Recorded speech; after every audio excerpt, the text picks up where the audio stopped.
I'm Madison Timmons. And I'm JT Timmons. And we're the co-creators of the hit podcast, The Most Haunted City on Earth. Look, we love ghosts, but we also love true crime. So we here at Haunted City Studios decided to create From One to Wicked. A true crime podcast with a killer twist. We'll investigate, Discuss then rate, the most brutal and devious crimes and the monsters who commit them. on a scale from 1 to wicked. So sit back and kill some time with us.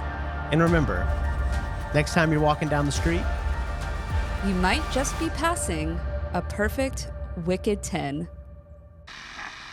Hello and welcome back to another episode of From One to Wicked. My name is Madison Timmons. and I'm JT Timmons. And today we have quite the doozy for y'all. Woo, doozies. Yeah, we're gonna be doing Oscar Franklin Smith. You probably have not heard of this case. I wasn't familiar with it until we were going through the list of inmates that are up for death row in the coming months. And he just recently got executed. Last weekend. Yes, Yeah. from when we're filming this. And so we figured it'd be interesting to kind of go over his case since he was at that point, going to be executed. And he actually was, I should say, the oldest inmate on the state of Tennessee's death row. Really? Yeah. He was the oldest one. He was the oldest one. Interesting. He should have gone a lot sooner, in my opinion. Wait till y'all hear about this. Oh boy, that's a lot coming from Madison. Yeah. All right, I like it. He's just He must have been a bad dude. Yeah, you'll see. It's not as bad as Tiffany Moss. Tiffany Moss. That's Not as bad as that. Yeah. But I don't know anything would be bad as that. yeah, exactly. She ranked really high. She is a walking demon. But regardless, that's not who we're talking about today. So if you are new here, welcome first off. We do this a little bit differently. So we're going to be going through this case, but at the end, we are going to be ranking Oscar Franklin Smith on a scale of from 1 to wicked based off of 5 different categories, including brutality, premeditation, motive, difficulty of investigation, and body count. Yep. And I was just gonna say we have our Boykin Spaniel in the studio today. she is on our feet. Well, Yes. there she goes. She's Come here, baby. Come here, everybody. This is Isla. This is Isla. Yeah, She's my little hunting dog. she's very sweet. Oh, and she just said something. I don't know if y'all heard that. Yeah. Here. Oh, there she goes. She was Velcroed to me. But yeah, so if you hear any kind of pitter patter or dog-like noises in the background, you shouldn't, because there should be enough compression on the microphones. Just know that is Isla. Yep. But all right. Oh, is she joining us fully? Well, yeah. Until she'll she probably decides to hop. leave. Yeah. She'll probably just Okay. hop off and. So yeah, at the end of this though, this is interactive. So make sure to leave your ranking of Oscar Franklin Smith down in the comments, whether you're on Spotify or YouTube, what have you. And you don't have to do the whole breakdown. If you want to just give your overall number, you can also do that as well. But with that, let's go ahead and get on into it. All right, tell me about him. All right. So Oscar Franklin Smith was, mind you, when I wrote this, he was still alive. So I'm going to sometimes be switching my my tenses, if you will. But he was 72 years old and was currently the oldest inmate on the state of Tennessee's death row.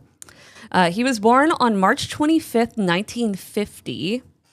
And he was convicted of fatally stabbing and shooting his estranged wife, Judy Smith, who was 35, her sons, 13-year-old Jason Burnett and 16-year-old Chad Burnett, at their Nashville home in October of 1989. Oh, wow. So Yeah. triple murder. Triple murmur. Triple murmur. Murder. But he was 40 years old at the time of the crime.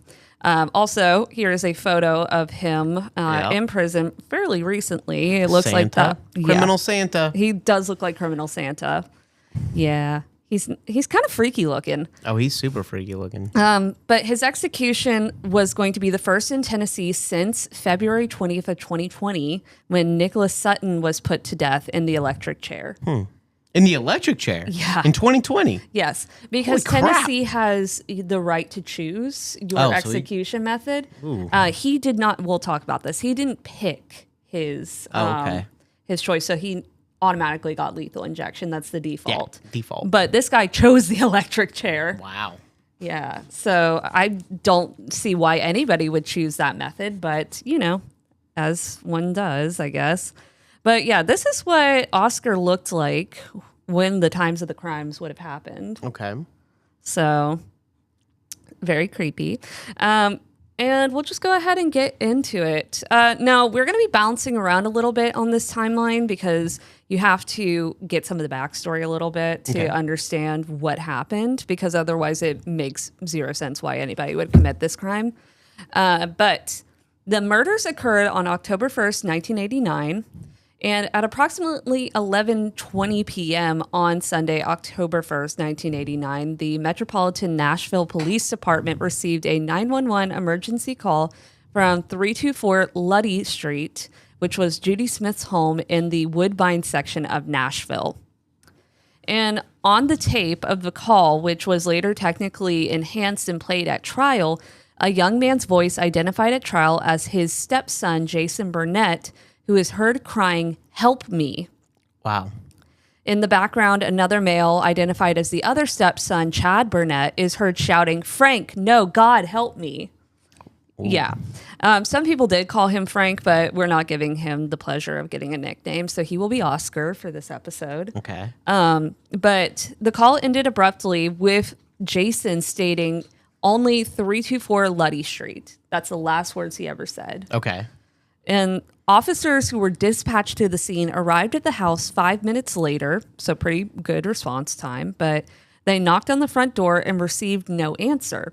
And since everything appeared quiet from the officer's assessment from the outside, they left and assumed that it had been a false call.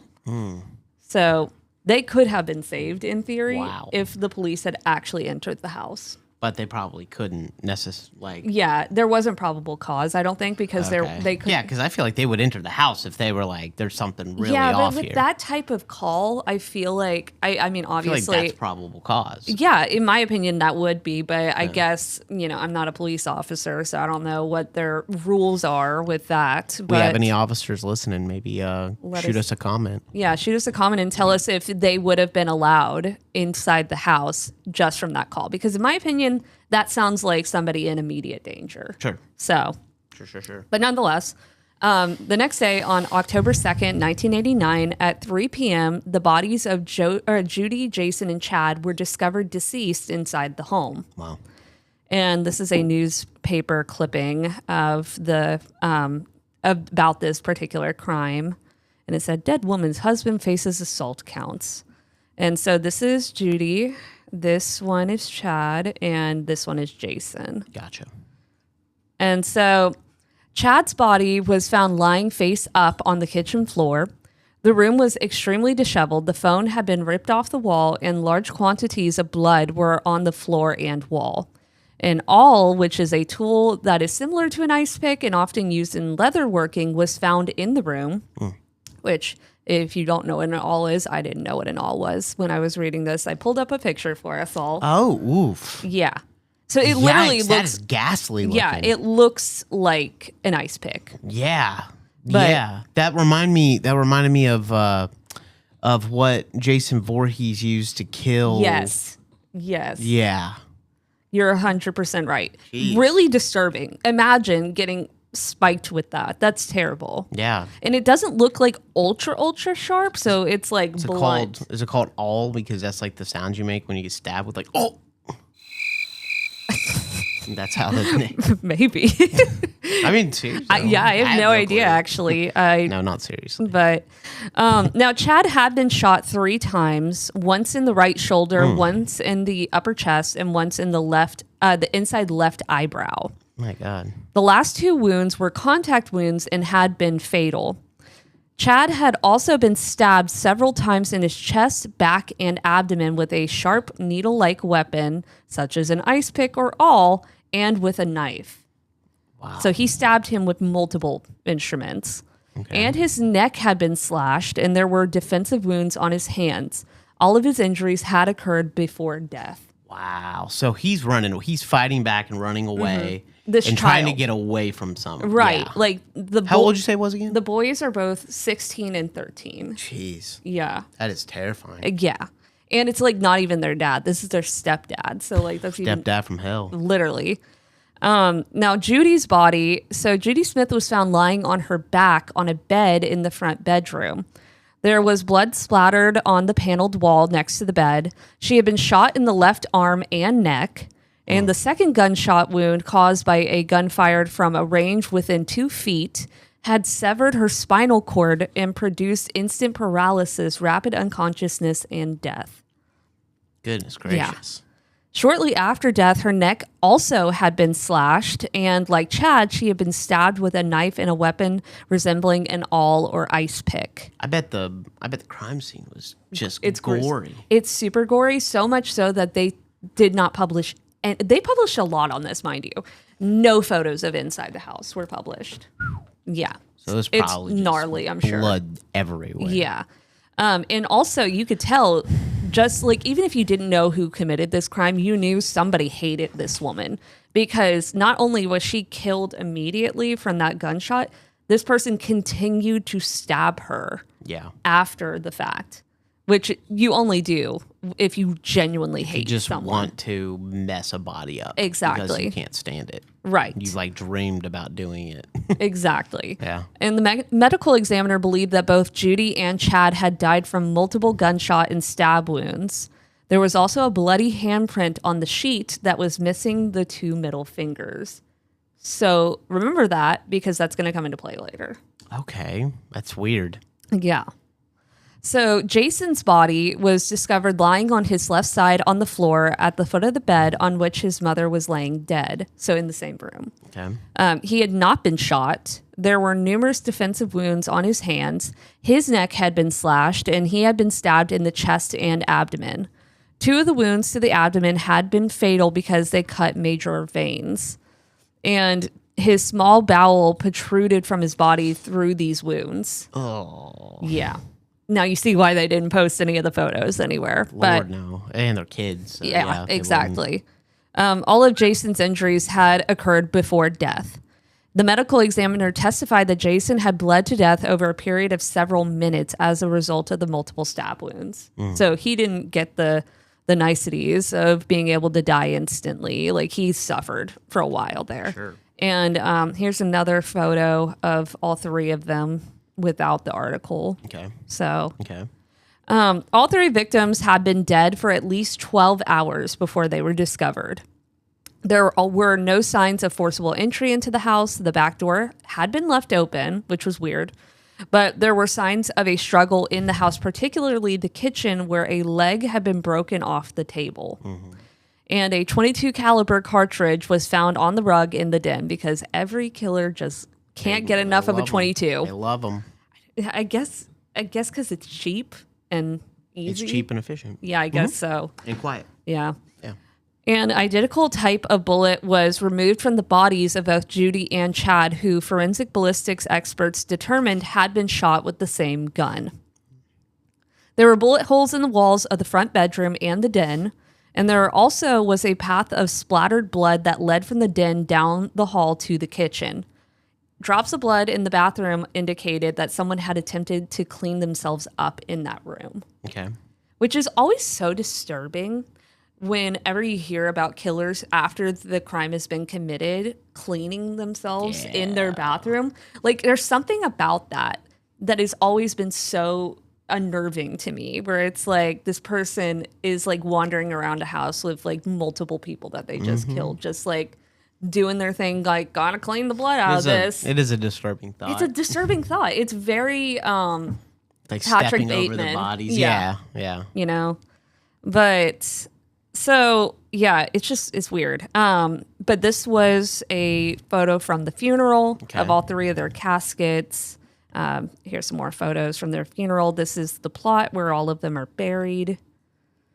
So now that we've heard the crime, now you see why, if you don't know the backstory, it just seems like somebody broke in and messed up a whole family. But there's a lot of nuances to the story of what led to this occurring. Okay. So into the backstory.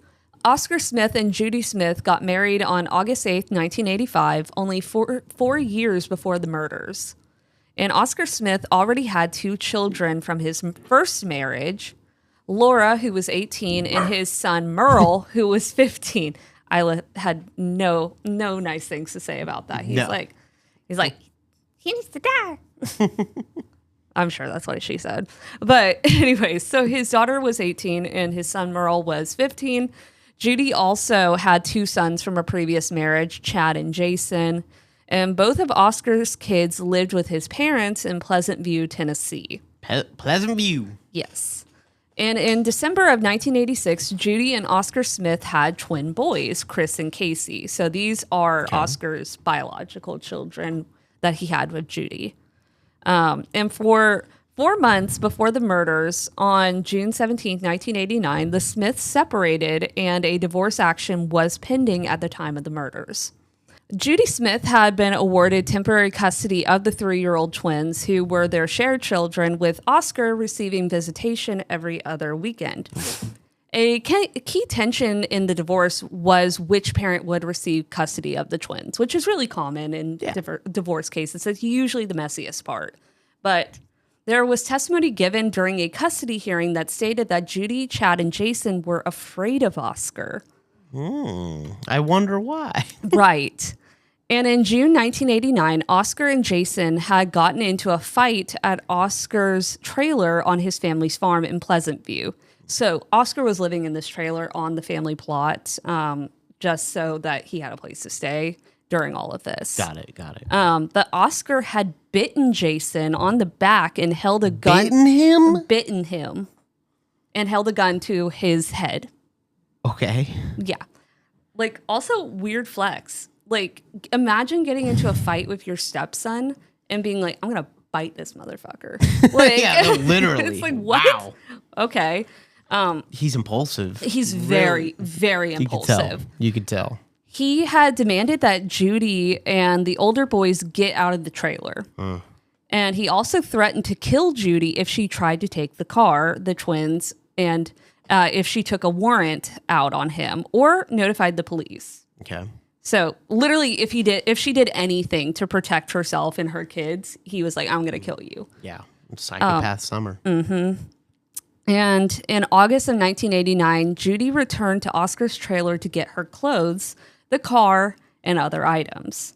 This enraged Oscar, causing him to tie her up, rape her, run a knife across her throat, and threaten that he was going to kill her. Oh. Yeah. Okay. So the actual murder was not the first attempt. Yeah, no, God, no. Yeah. I mean, he's biting the kids. He's raping the woman. I mean, this is crazy. Yeah.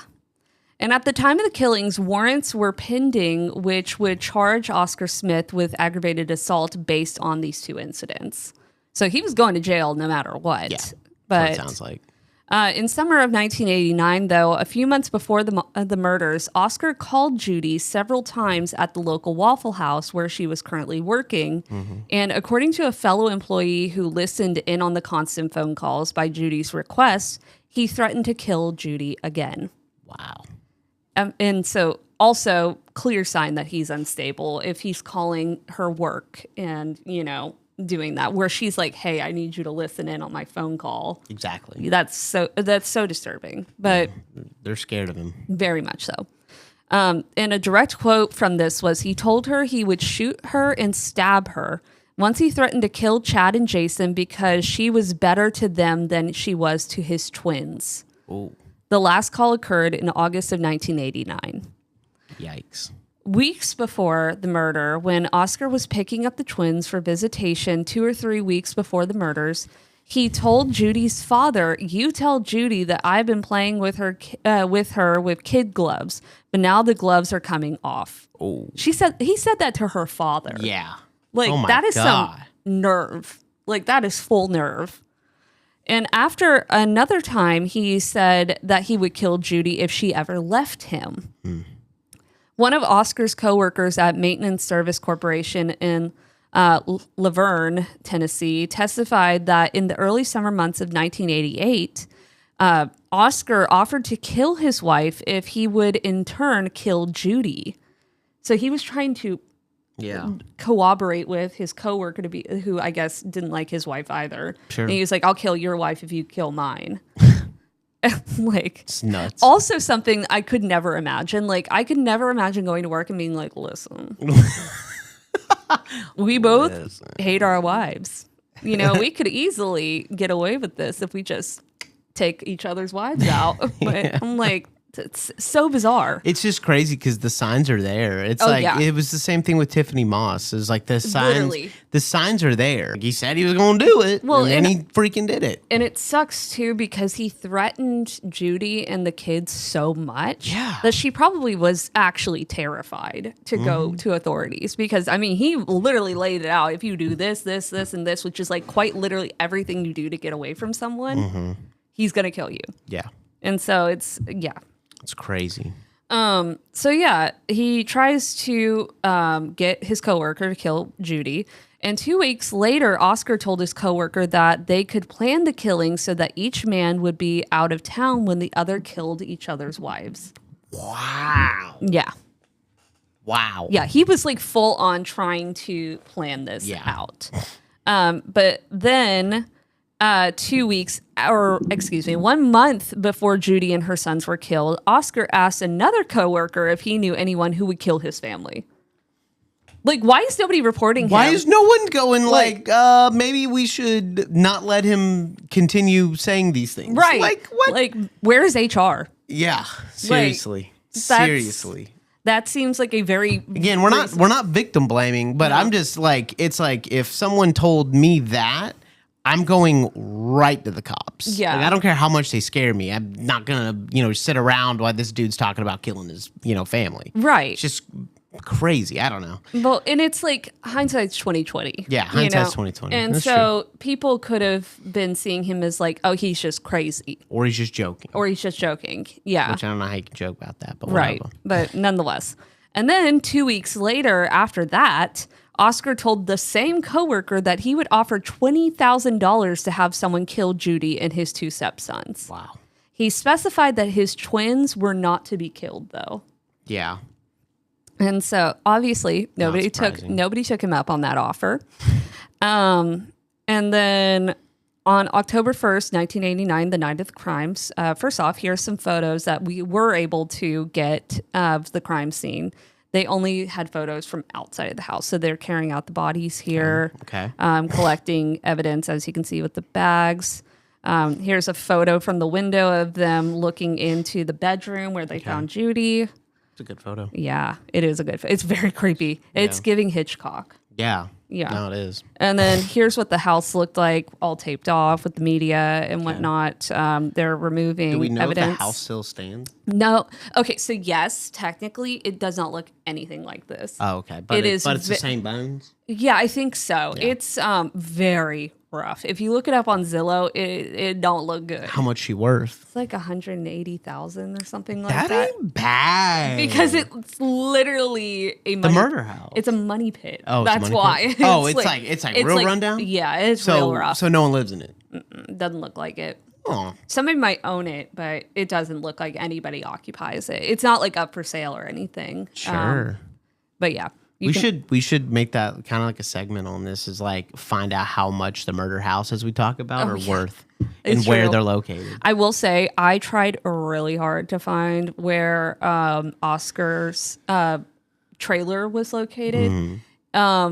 Because it was a trailer, obviously it's not on anything like Zillow or whatever. But if you type in the address, it just shows up as like a blank field that you can see from the road. So just big open nothing, basically, is where he lived. Okay. But yeah, so this is one of the officers carrying out some evidence and whatnot. When police first entered Judy Smith's home, they found a bloody palm print on the sheet beside her body, like I mentioned earlier. A fingerprint examiner testified that it matched the palm print of Oscar Smith's left hand, which, like the print on the sheet, was missing the 2 middle fingers. Oh, he was... Yeah. So there's only 3 fingers. Yeah. Wow. And that's a dead giveaway. Literally. Shoot, well, man. he was a horrible killer. Like, it did not take a lot to figure out who did this. Yeah. You know? But other circumstantial evidence connected to Oscar was found in the crime scene. A brown cotton work glove was found in the front bedroom. It resembled gloves Oscar used for work. Oscar also owned a .22 caliber revolver and was known to carry a large knife. So I'm like, you couldn't have bought something. That's in Tennessee. Or just anywhere in the South. That's gonna be very common. Yeah. I own both of those things. I get it, but it's like if everybody knows that you have those things, go buy something new. Yeah. So, you know what I mean? Ooh. Don't let people be like, oh, Oscar has that. Madison's over here writing a book, How to Get Away with Murder. No, it's just, I'm just saying. He's a disorganized, impulsive psychopath. Yes. Is what we're seeing. He also did leatherworking as a hobby, in which an awl is a basic tool used to punch holes or mark guidelines in leather. Hence why the awl would have been there. Suspiciously, though, in March of 1989, he had also taken out life insurance policies with American General on Judy for $20,000 and the boys for a $10,000 check each. Lord. Mm-hmm. And then in February of that same year, he had taken out a $20,000 policy on Judy and insured the boys for $5,000 each with Liberty National. I'm writing down my premeditation. Yeah. And then a third policy was put out. He had also, way before that, taken out a policy on Judy for $10,000 and the boys for $4,000 each with United Insurance. So those are 3 life insurance policies on each of the individuals. Yeah.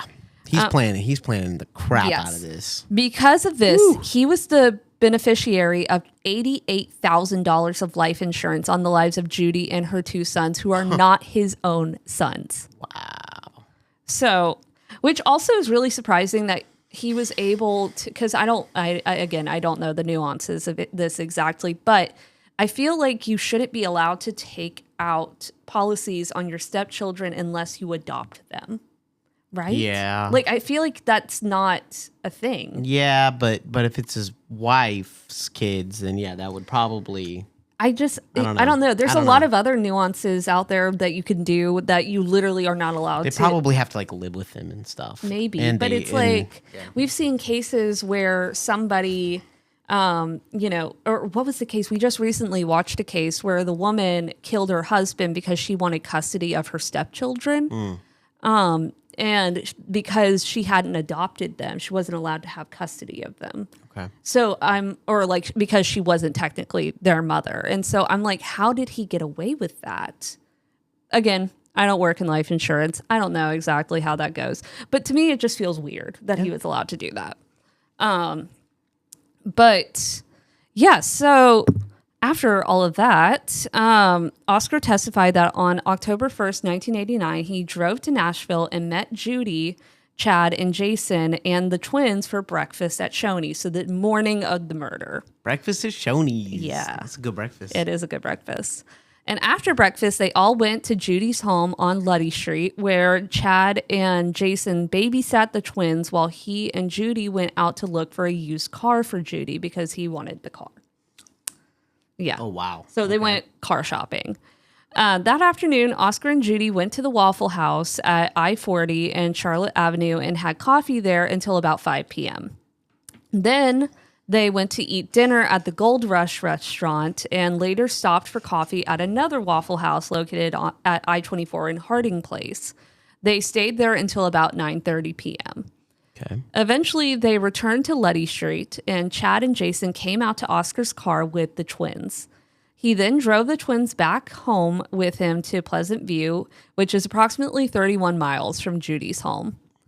Judy later called her sister at about 10:30 p.m. and told her that Oscar had taken the twins so that he could watch them the next day to give her time to go look for a car. Okay. The son-in-law of Judy Smith's neighbor at 318 Luddy Street testified that he saw Oscar's white LTD, which was parked at Judy's house around 11 or 11:15 that night. I see. If he had taken the kids home, why is he there? Is he there? Exactly. Yeah. He did not hide this well. God. Not at all. Not at all. Then on October 2nd, the day after the murder, as part of his work as a machine tool repairman, Oscar had to travel to Moorhead, Kentucky to work on a machine on October 2nd. So he pulled an all-nighter, y'all, just so you know. He sure did. His employer had instructed him to leave on Monday morning, but he had requested instead that he be allowed to leave Sunday, October 1st, stay overnight, and then go to the customer's plant. Sometime during the early morning hours of Monday, October 2nd, he made the 260 to 300 mile trip to Moorhead in his white LTD. He was at the customer's plant Monday morning at 8 a.m. Eastern Standard Time. He repaired the machine and returned to Pleasant View that afternoon. Imagine welcoming a repairman and he just murdered his entire family. Literally, because that's literally what he did. He killed his family, cleaned himself up in their bathroom, then drove to the job in Kentucky. Wow. And then went home like nothing ever happened. Wow. Like, that's so strange. But he planned that, I think, because he wanted people to be like, nobody would kill their family and then immediately drive a almost 300-mile trip. That'd be insane. Well, not for him. Not for him at all. So this is another clipping from a news article from October 3rd, 1989 about this particular case. So we'll put it in for y'all. I just like to look at old newspaper clippings of things. I think it's interesting. In Tennessee, they put a lot of it out there.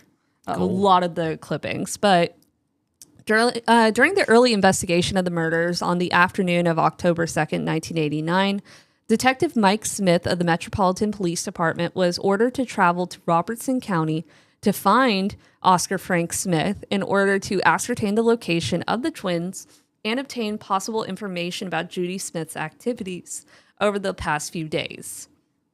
And so the Metropolitan Police Department called the Robertson County Sheriff's Department and informed Detective Don Bennett that they were investigating a homicide in Davidson County and trying to locate Oscar Smith and his two young children. So they immediately are thinking it's him. Oh, yeah. Which, that is probably the most common first line of interest when you're doing murder cases. They're like, who's the disgruntled spouse? Exactly. You know? But the Metropolitan Police Department called the Robertson County Sheriff's Department and informed him that around 4:30 to 5 p.m., Bennett and two other officers drove to Smith's home where they found Oscar and his family standing in the front yard, which is kind of weird. It's like, were you expecting them? Yeah. Or like, upon verifying that the twins were with Oscar, Detective Bennett informed him that Metro officers were coming to Springfield to talk with him and requested that he ride with him to the interstate a short distance away to talk with the Nashville police. Bennett told Oscar on the front end that he was not under arrest and that the officers needed to talk with him. Bennett testified that if Oscar had refused to accompany him, he would have been allowed to go. And that's because technically they didn't have any solid evidence that wasn't circumstantial to put him under arrest. But not yet. You're right. But the bloody handprint, I'm surprised he didn't see that. Then look at his hand and be like, you're under arrest, buddy. Right. And at his suppression hearing, Oscar Smith acknowledged that he knew he was not under arrest or in custody at this time. He cooperated and voluntarily got into the back of one of the sheriff's cars. And the officers and Oscar arrived at the detective division at around 7:25 p.m. And he was interviewed by Smith and Bernard in one of the private offices. Detective Smith testified that he did not give Oscar his Miranda warnings because he wasn't in custody at the time.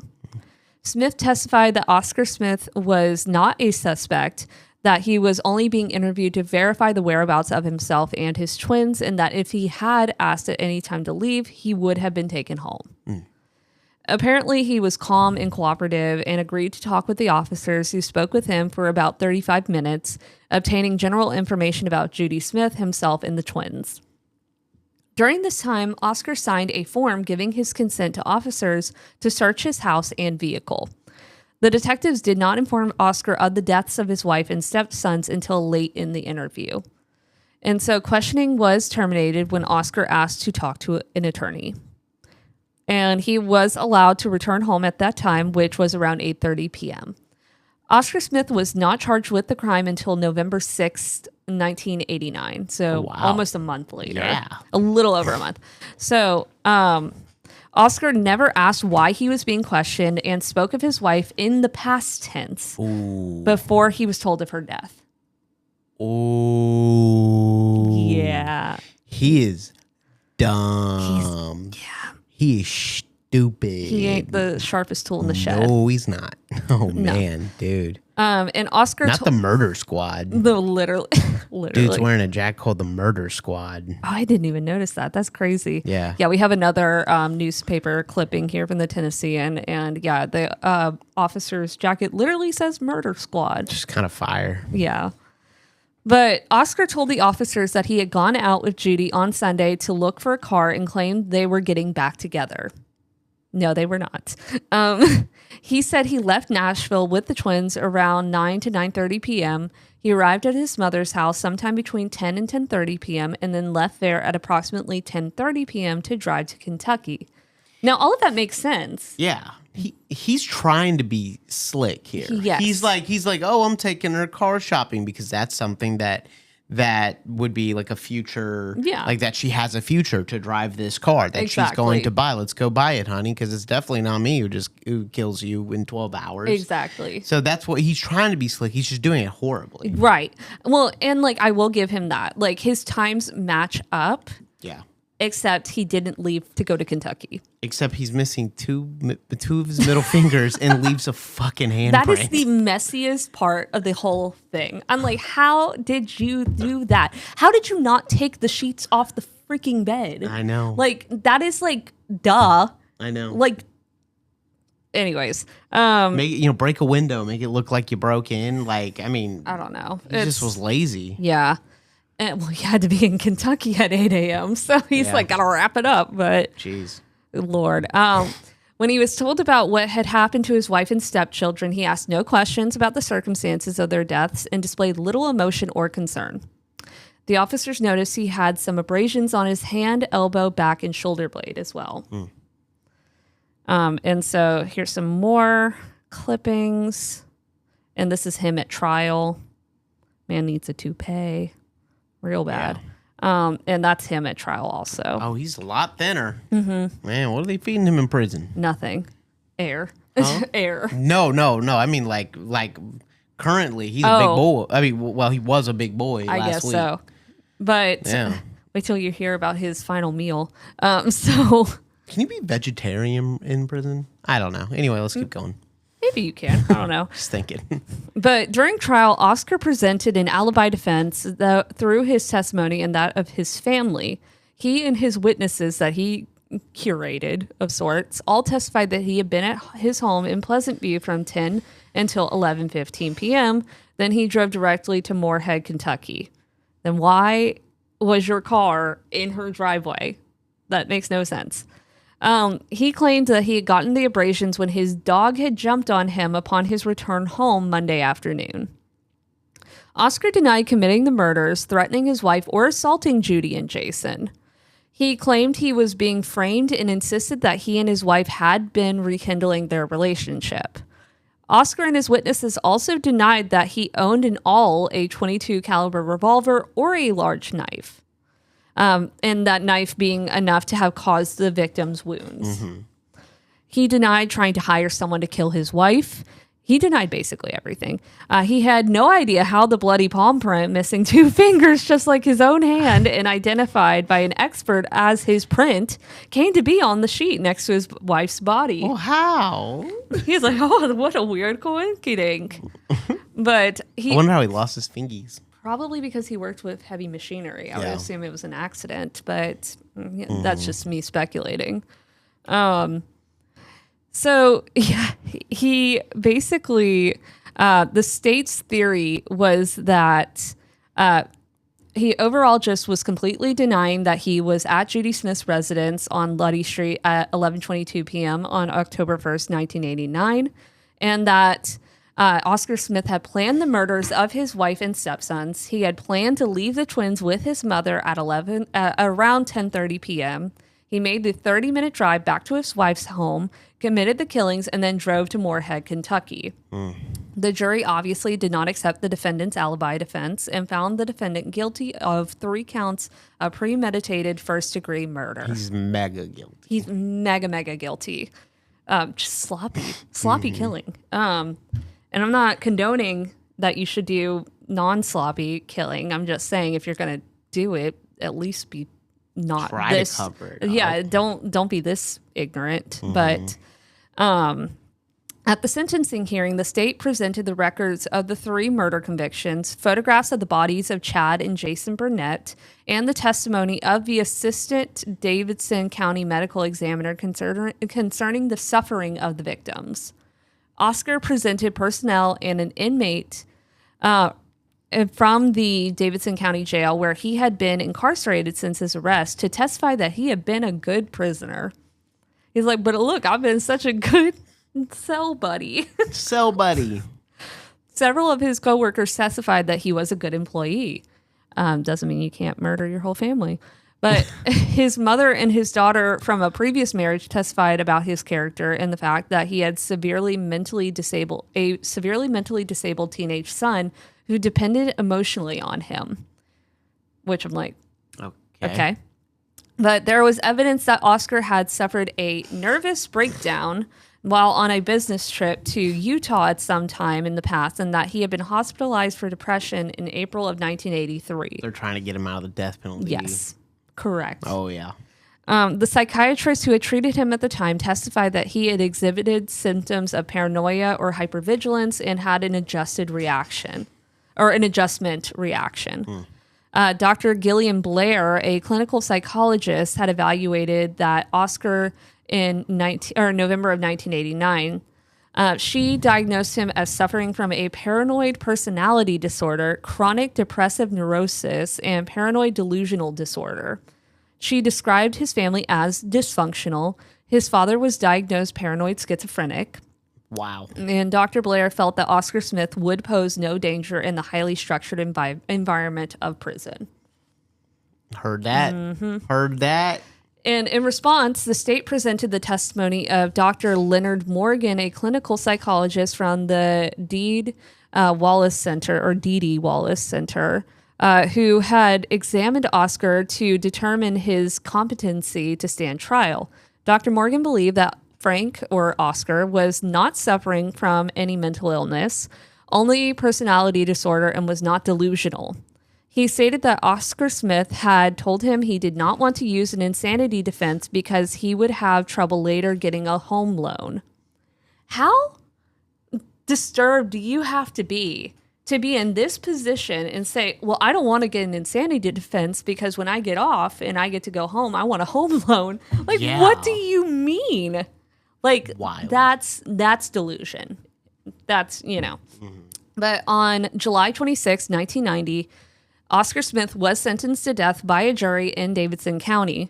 His execution was then scheduled to be carried out by electric chair on December 3rd, 1990, but it was stayed to allow Smith to appeal his sentence. And Oscar Smith was convicted on all 3 counts of first-degree murder. So here's the newspaper clipping of announcing that he was going to be put to death. Okay. So he went through like a ton of appeal processes. That's why his execution date got pushed so far back into like this year. But due to the slew of appeals, Smith was rescheduled to be executed on June 4th, 2020. And then because of, 2020 being what it was moved to February 4th, 2021, but the dates were postponed due to the COVID-19 pandemic overall. Smith was then scheduled to be executed on April 21st, 2022, but then in March of 2022, Smith's attorney at the law firm Baker Botts filed a clemency petition to Tennessee Governor Bill Lee, arguing that Smith's sentence should be commuted to life without parole. Okay. It was not. It was not.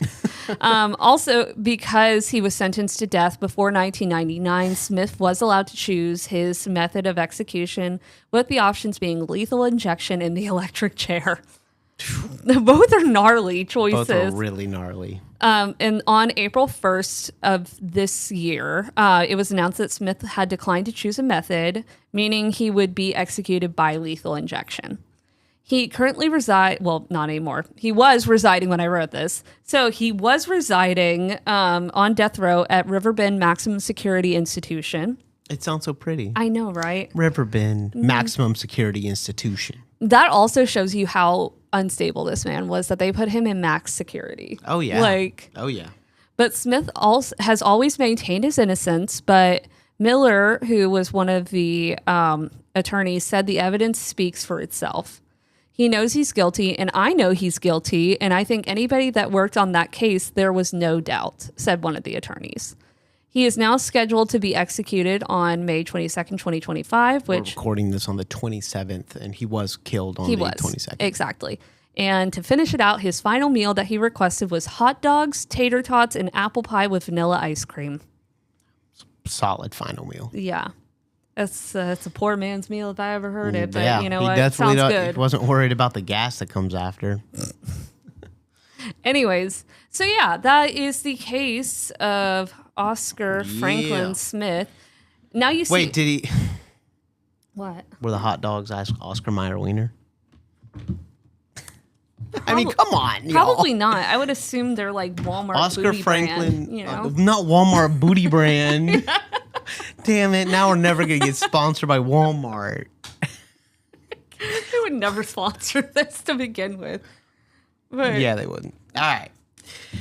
I'll start it off while you put down your scores there, honey. Brutality of the murder and the crime is because he also sexually assaulted her before murdering her a while back, and then bit the child. So I'm giving him an 8. I'm giving him an 8. It was bloody. He obviously hated them. Premeditation, I'm giving him a 10. I mean, they never get a 10 from me on premeditation, but with the life insurance thing, and he's planning this out, and he's got a job to go to the next morning to make it look more believable. Right. 1000% premeditation is full blown. Motive, I'm giving him an 8 because he did have a solid motive. And wasn't the most original motive. It was just money and, hatred. Yeah. But I think it still deserves to be up there. Difficulty of investigation, I'm giving him a 3. It was a horrible cover-up. But he did accomplish his goal. Mm-hmm. He just did it in an incredibly messy way. So I'm giving him a 3. Body count, I'm giving him a 5. When it comes to multiple murders, even if it's 2, I'm going to give him at least a 5 because killing multiple people at one time, that's pretty vicious and pretty, wicked. So I'm definitely going to give him a 5. But yeah, so 8, 10, 8, 3, 5. Yeah. And then for mine, I gave him an 8.5 for brutality. We got the 0.5. I like Why not a 9, honey? Because it makes me feel better. I don't know. Okay. It does, because it doesn't feel right for a 9, but it doesn't feel right for an 8. So an 8.5 is perfect. But yeah, the brutality wise, the fact that first off, he killed all of them with multiple instruments, brutal. The youngest son bled out for so long, and that's horrible. He didn't put him out of his misery or anything like that. And then the fact that Judy was already pretty brutally dead, having been, have her spinal cord severed. He had the audacity to continue to desecrate her body after that point, and that's brutal, in my opinion. So I think that's pretty accurate. We have to leave a little bit of room there for the 10s because there are some crimes that are just the most heinous things that we've ever heard. And so, unfortunately, even though this is vile, it doesn't always level up to some of the other crimes, brutality-wise. But premeditation, I gave him a 9. Because, yes, he did take out life insurance policies. Yes, he had tried to... How could it be more... How could it be more premeditated? Well, so I'll tell you. I don't think he originally wanted it to be him that had to do the killing. I think he wanted it to be somebody else. And so he threw this plan together. So I took a point off for that. That's fair. Yeah. That's fair. Yeah. That's what I think. It's... Otherwise, so I it would wasn't agree his with first. You. It wasn't his first choice. Yeah, well, he was literally saying that I will pay someone $20,000 to do this for me, and so yeah, I knocked a point off for that. Motive, I gave him a 7 because yeah, I think money definitely had something to do with it. I think money was more of like, no pun intended, ice cream on his apple pie, because of the fact that. He's like, if I'm going to do it, I want to get something out of it. Even though I'm pretty sure he didn't see a dime of any of that insurance money. And then also it was the fact that, he did hate her, but it wasn't like uber clear what she did to make him get to that point. Yeah. Besides like, she took the car, like she is getting custody of the kids. Those are, pretty typical motives for killing your wife. But I feel like there's still a little bit of a gray area of things we just don't know, I agree with you. Difficulty of investigation, I gave him a 2 because it's the sloppiest crime scene I've ever heard of. Yeah. Like, that is on par with having like a super distinct tattoo and having it on full display while you're committing a crime. Like, that is so ridiculously sloppy. I can't even. And the fact that like literally the day after the investigation, they were able to just be like, oh, we need to talk to this guy. Yeah. You should, if you actually planned out your crime well, they shouldn't know it's you for a while, for you at least to get a little bit higher up for me. And then body count, I gave him a 3, 1 for each person. So heard that. Yeah. Well, he got an average of 6.35. Yep. So y'all go ahead and put your number down in the comments, and we will calculate it in. Yep. So hopefully y'all enjoyed today's episode. I can't wait till, they come out with some new documentaries or something like that. So maybe we'll get more information eventually from people who are able to get in contact with the detectives and stuff. Because I would love to know more about this case. It's very interesting. Yeah. But I mean, this was pretty detailed, man. Oh yeah, you did good research. Oh, I know, I did. Thank you. I'm just saying. I feel like there are. I do feel like there are some areas that are kind of gray because of the fact that he was technically still in prison. So now that he has been executed, I'm wondering if there will be new details that'll come out through like documentaries and whatnot. So I'm excited to hear more about this case in the future. Otherwise, though, if y'all have any case that you would like us to cover, please leave a comment down below. Otherwise, I will continue going through all the people that interest me. But I obviously want to hear from y'all as well to know like what you would find interesting or think that they would rank really high. You never know. So if you have that, leave it down below. Don't forget to leave your scores as well. But with that, my name is Madison Timmons. And I'm JT Timmons. And don't forget, next time you're driving down the road, you might just be passing a perfect 10.